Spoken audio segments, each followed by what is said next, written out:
Welcome to the deep dive. So have you ever found yourself stuck in a restaurant line looking at the menu and suddenly your mind just blanks? Hmm. You can't figure out how to order without sounding, well, kind of awkward. Hmm. Or maybe you're in an elevator with coworkers and it's just, hesitant, hi, and then that really heavy silence. Oh, yeah. We've all been there, definitely. Exactly.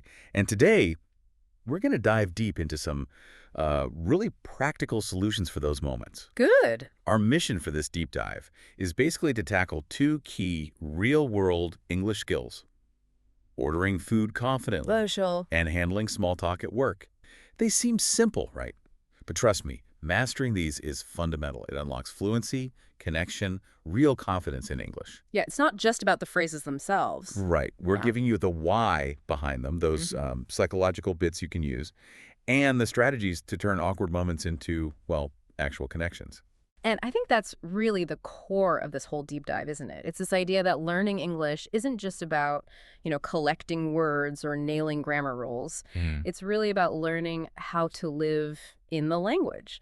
We're going to look at some real-life dialogue, unpack some surprising psychological insights that can help you sound more natural, Yeah. and really show you how getting good at these small everyday things can build some serious lasting confidence, across your whole life. That's perfectly put. It's more than just words. It's about being a more comfortable, connected you.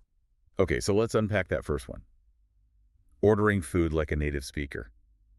That's a classic situation, right? You're at a busy Starbucks, maybe a McDonald's, or trying to navigate a food court, Yeah, the pressure's on. and boom, you know the words, technically, but Yeah. they won't come out. Why does that happen? It Yeah. feels so simple, but the pressure is, intense. Well, that moment, that freezing up, it's deeply connected to something called social evaluation anxiety.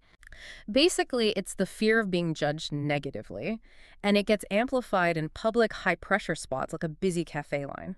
Right. Makes sense. Your brain, in that kind of chaotic environment, it interprets the whole thing as a performance. You feel like everyone's watching, scrutinizing, and that triggers a very natural, though not very helpful, fight or flight response. Ah, okay. Just understanding that, knowing it's a normal brain thing, not like a personal failing or you not knowing enough English, that can really help. Yeah, just naming it. Exactly. Naming it reduces its power, and knowing it feels like a performance lets you kind of reframe it. It's just a low-stakes rehearsal, not some big exam. Wow, that social evaluation anxiety point that's huge. Yeah. I actually remember a student, she was brilliant, could talk fluidly about really complex stuff like space exploration, advanced science. Impressive. Totally. But ask her to order a sandwich. Complete freeze up. Ah, the classic case. Exactly. So we realized this was a common thing, right? Yeah. We set up this simple food ordering simulation for her, and honestly, within just 1 week of practicing in that safe, simulated space, she walked into Chipotle and ordered her burrito confidently. That's fantastic. Shows what targeted practice can do. It really does, Yeah. especially when you get the why behind the freeze. So what does this mean for you listening right now? Yeah. Let's get practical. Some essential native phrases and how to say them naturally. Good idea. So instead of saying, I want a hoe, which can sound a bit blunt, Yeah, a little demanding sometimes. can I get a hoe? It's just softer, more common. Much more natural. And when you're finished ordering, a simple, that'll be all, thanks, works perfectly. Yep. Clear and polite. If you maybe forgot something or want to add on, could I also add, is smooth. Nice. And then the basics. To go, please, if you're taking it out, or for here if you're eating in. Standard stuff, but easy to forget in the moment. Totally. And here's a bonus one I like, especially if you're unsure. What do you recommend? That's a good one. Builds a little rapport. Exactly. It's a great way to engage just a tiny bit with the person serving you.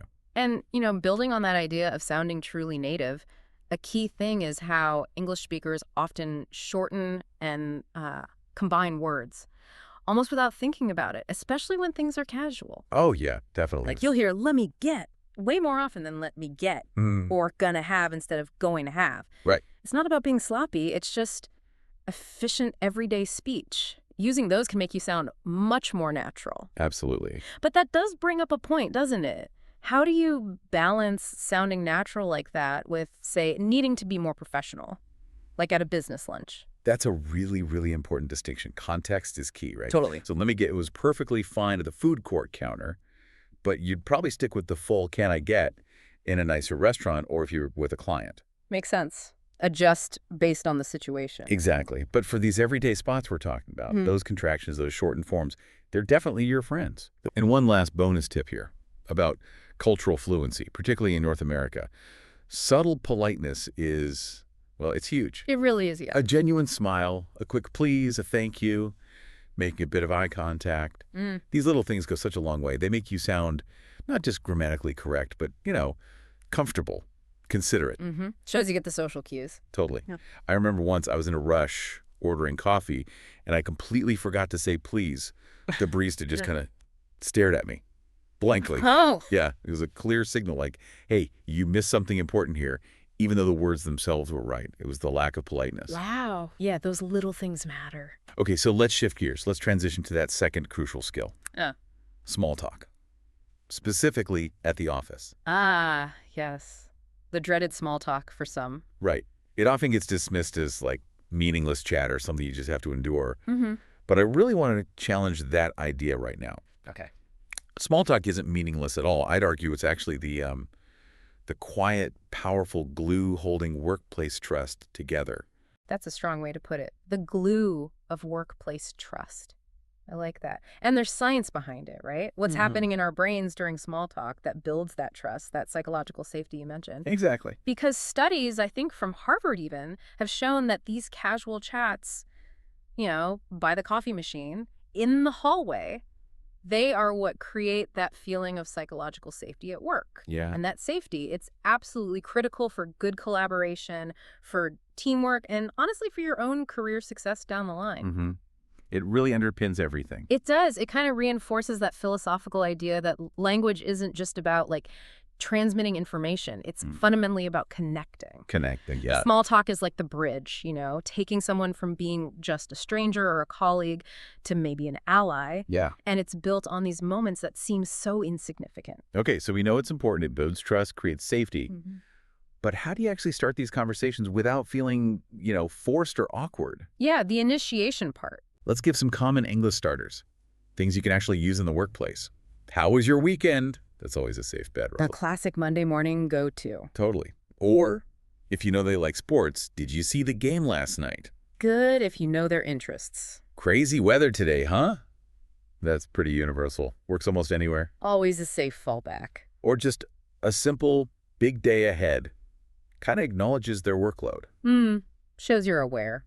And here's a slightly more specific example.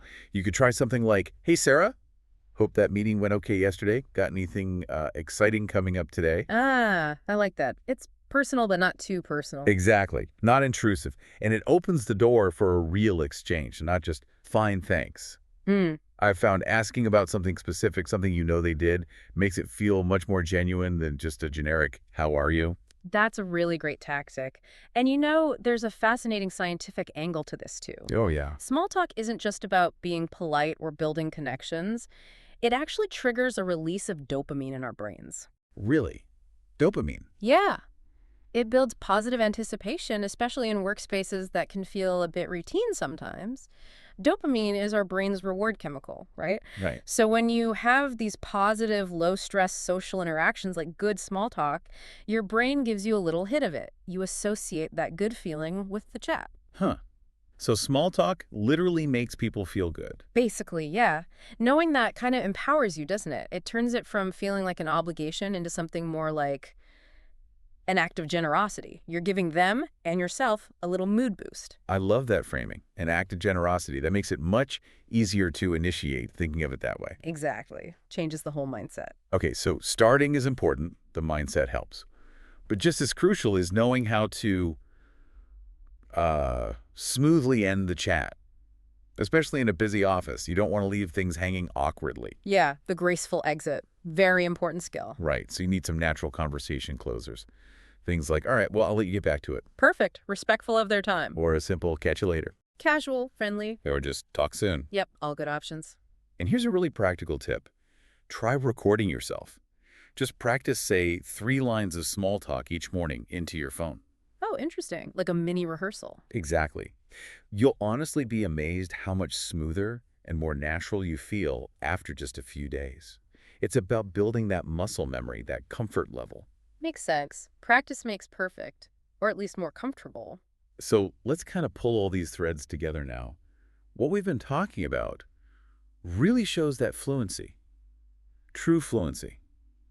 It isn't built just in grammar books or memorizing vocabulary lists. No, definitely not solely there. It's forged in these real-life settings, Yeah. standing in the lunch line, hanging out in the break room, having those little casual chats that make up so much of our daily lives. The everyday interactions. When you master these, when you feel confident ordering your coffee or chatting about the weekend, that confidence starts to ripple out. It affects everything else. That really sums it up. I think it highlights the broader point, doesn't it? Being able to navigate these common, seemingly small interactions confidently, it empowers you everywhere, socially, professionally. Yeah. It's like building this foundation of comfort and just naturalness. It lets your actual personality come through, whatever language you're speaking. Beautifully said. And so, for you listening, here's maybe one final thought to kind of chew on. Okay. Speak like you belong. Because Yeah. you do.